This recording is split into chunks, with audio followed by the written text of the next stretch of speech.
தமிழகத்தையே திரும்பி பார்க்க வைத்த டி.வி.கே. சட்டமன்ற உறுப்பினர். வணக்கம். தமிழக அரசியலில் ஒரு அதிரடி திருப்பம். காசு இல்லாதவன் தான் கவர்மெண்ட் ஸ்கூல் போவான். இதுதான் நம்ம ஊரு மைண்ட் செட். நடுத்தர வர்க்கத்து மக்கள் தங்களோட ரத்தத்தை வியர்வையா சிந்தி ஒரு மாசம் முழுக்க உழைக்கிற காசை அப்படியே கொண்டு போய் தனியார் பள்ளிகளோட கல்லாப்பெட்டியில கொட்டுறாங்க.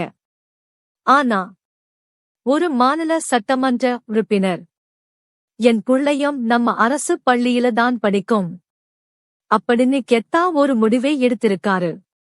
தமிழக வெற்றிக் கழகத்தில் மானாமதுரை தொகுதி சட்டமன்ற உறுப்பினர் இளங்கோவன் தன்னுடைய அன்பு மகள் தேசமித்ராவை எந்த ஒரு பந்தாவும் இல்லாம திருப்புவனத்தில் இருக்கக்கூடிய அரசு பள்ளியில 6ஆம் வகுப்புல கொண்டு போய் சேர்த்திருக்காரு.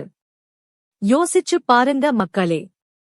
அரசு பள்ளிகளோட தரம் உயரணும், அங்க வசதிகள் வரணும்னு நாம சண்டை போடுறோம்.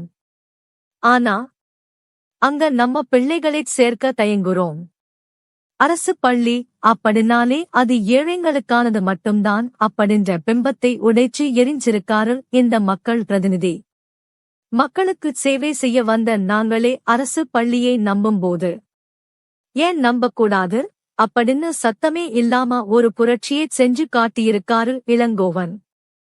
இந்த அதிரடி முடிவு தமிழகத்தின் அரசு பள்ளிகளின் மீதான நம்பிக்கையை இன்னும் பல மடங்கு உயர்த்தியிருக்கு. இது வெறும் சேர்க்கை அல்ல, கல்வித்துறையில் ஒரு புதிய மாற்றம்.